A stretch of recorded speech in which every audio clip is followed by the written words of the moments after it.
Level 1, the street operator. You don't start as the boss, you start as the collector. Your job is simple. Every Friday, you walk a route 10 blocks, 15 businesses, bars, butcher shops, pool halls, corner groceries. You carry a small notebook in your coat pocket. Names, numbers, amounts owed. You don't threaten, you remind. Inside the first bar, the owner already has the envelope ready. He slides it across the counter without looking at you. You count it in front of him. If it's short, you don't argue. You write something in your notebook and leave. The next place isn't so smooth. The butcher says business is slow. He says he needs another week. You stand there in silence until the shop feels too quiet. He opens the register and finds the money. You learn something fast. Most men don't need violence. They need certainty. At the end of the night, you bring the cash to a back room above a restaurant. 3 older men sit at a wooden table. Cigars burn in ashtrays. You place the envelopes down in neat stacks. One of them nods. Another makes a note in a ledger. You get paid last. You watch who gets paid first. After a few months, you notice patterns. The loud collectors get into fights. The flashy ones buy new suits and new cars. They start showing up in newspapers. They get arrested first. The quiet ones last longer. You start changing how you work. You stop raising your voice. You stop being seen in the front of bars. You send younger guys to handle arguments. You stay in the back room where decisions are made. One night, a collector comes back empty-handed. He says a shop owner refused to pay. The older men look at you. This is your test. You don't smash the store. You don't make a scene. The next morning, the shop fails a health inspection. 2 days later, the supplier stops delivering meat. A week later, the owner calls asking how to fix the problem. You tell him to pay what he owes. He does. That's when you understand the real rule. Anyone can break a window. Controlling the system is cleaner. From that point on, you stop thinking like muscle. You start thinking like management. You track which police officers patrol which streets. You learn which city inspectors drink at which bars. You memorize which alderman needs campaign donations. You're no longer just collecting money. You're mapping the city. And once you know how it works, you realize something bigger. The streets are loud. The offices are quiet. If you want to control Chicago for half a century, you don't dominate the street. You dominate the rooms where the street gets decided. Part 2. Level 2. The political investor. Collecting money is survival. Influencing elections is power. By now you don't walk routes anymore. Younger guys handle that. Every week cash arrives in your office in plain envelopes and paper grocery bags. You sit behind a heavy wooden desk and sort it into piles. Operations, payroll, campaign donations. You learn quickly that in Chicago, aldermen matter more than gangsters. An alderman can approve a liquor license. An alderman can block a construction permit. An alderman can delay inspections for months. So you start attending fundraisers. You don't stand in the spotlight. You stand near the back of banquet halls while candidates shake hands and promise reform. When the music gets loud, you step forward and hand an aide a sealed envelope. No speeches, no photos, just support. A week later, that candidate wins his ward. He remembers who helped him. Soon your office wall has more than business ledgers. It has election maps, red pins for loyal districts, yellow for undecided, black for hostile. When a loyal alderman calls, you answer immediately. When a hostile one pushes new regulations, you fund his opponent. You don't threaten votes, you buy options. Police promotions start passing across your desk as well. A captain wants to move up. He needs endorsements. You make 2 calls. Suddenly, his paperwork moves faster. In return, patrol cars don't linger near certain warehouses. Inspection schedules become predictable. A judge facing re-election needs funding for ads. You provide it through 3 separate donors. When a case involving one of your men appears in his courtroom, the sentencing is reasonable. You never ask for favors in public. You remind them privately. Your name still isn't in the newspaper. That's intentional. You watch another crime boss take a different path. He throws parties. He sponsors baseball teams. He lets reporters photograph him stepping out of custom cars. Crowds cheer him. Then federal agents raid his office. You sit in your office reading the headline. You underline his mistake. Fame. From that day forward, you restructure everything. There is always a public boss. He gives interviews. He attends funerals. He appears in court.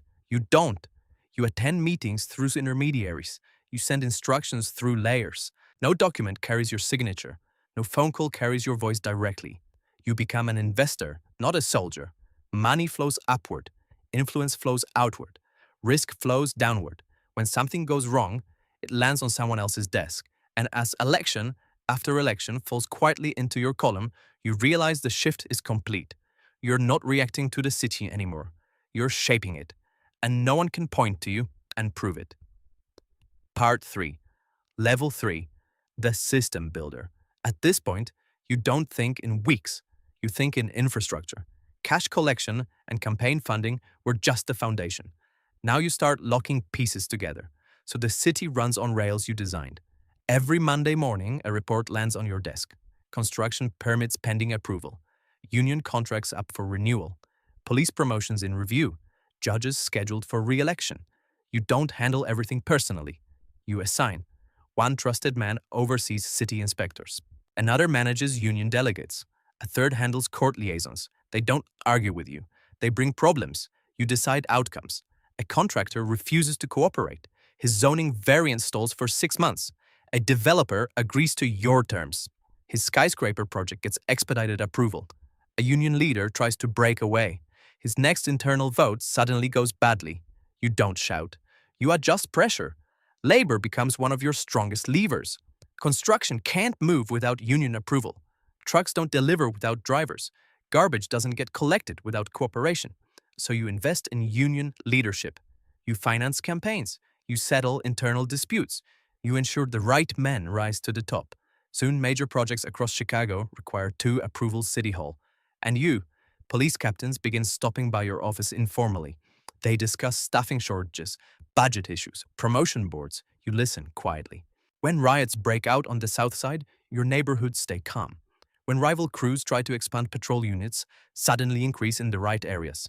It's not magic, it's alignment. Court cases start moving differently too. A man facing serious charges might receive a reduced sentence. Another might get probation instead of prison. You never call a judge directly. You don't have to. Campaign contributions speak fluently. Over time, something changes in the city's rhythm. Permits pass faster for certain businesses. Inspections happen slower in certain districts. Police patrol routes shift subtly. Union strikes resolve quickly when they threaten your interests. Chicago begins functioning with a quiet predictability. That predictability is yours. You sit at a long table once a week with your top lieutenants. No guns on the table, no raised voices, just updates.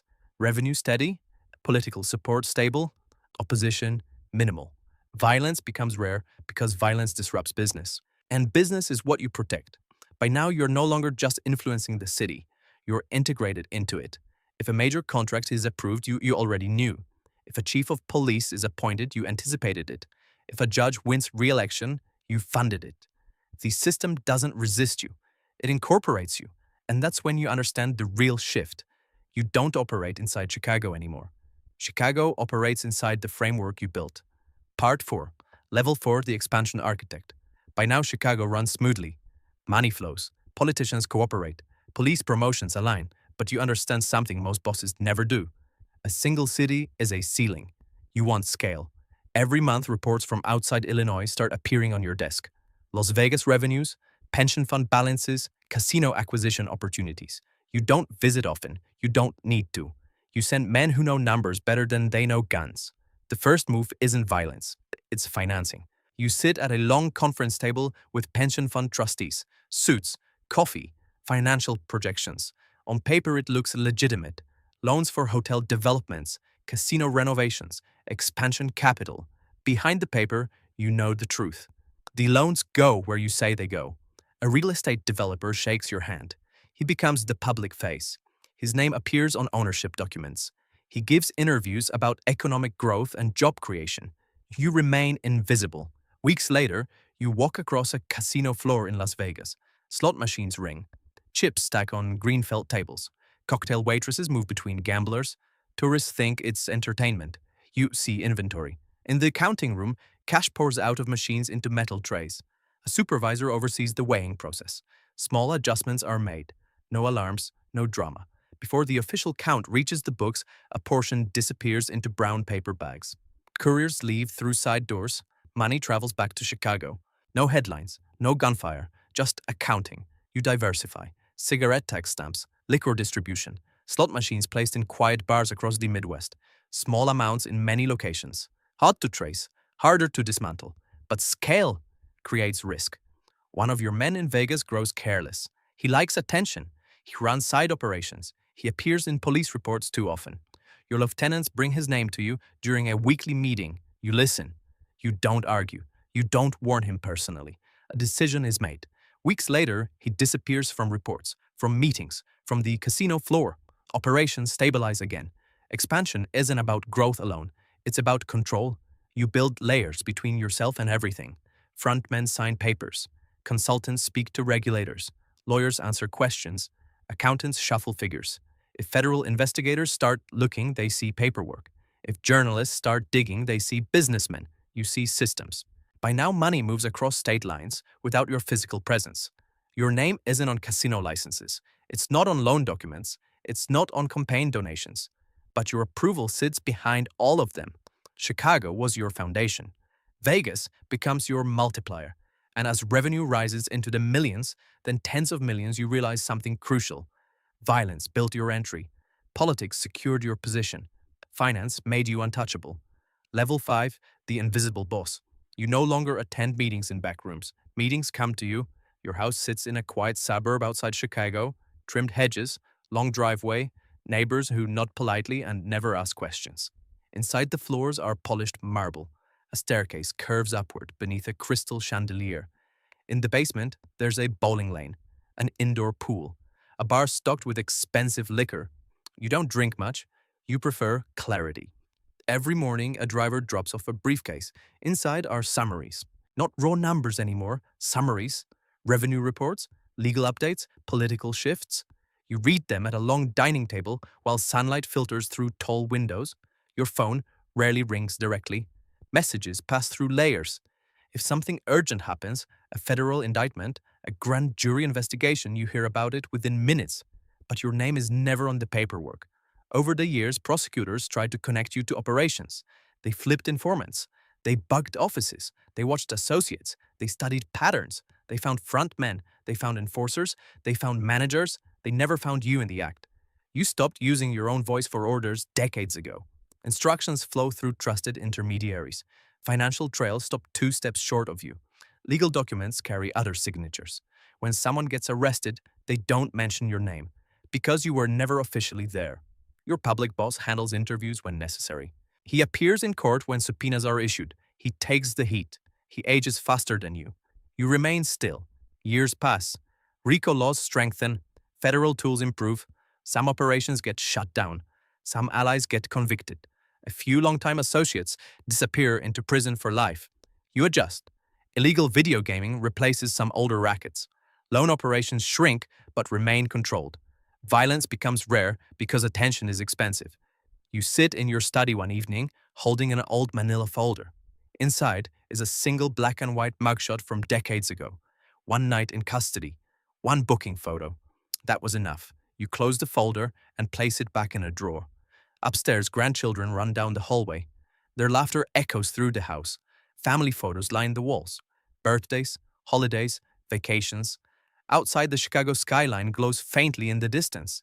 You don't attend ribbon cuttings. You don't appear in headlines. You don't give interviews about your success. But city contracts still pass in predictable ways. Political alliances still align with your interests. Revenue still moves quietly through networks you built decades earlier. You never conquered Chicago with tanks or gunfire. You integrated into its machinery. You turned noise into structure. You turned violence into policy. And when your time finally comes, it isn't in a courtroom or a prison infirmary. It's in your own bed. No handcuffs, no prison walls, no sirens, just a quiet suburban house and a city functioning exactly the way you designed it. You didn't fight the system. You became part of how it works.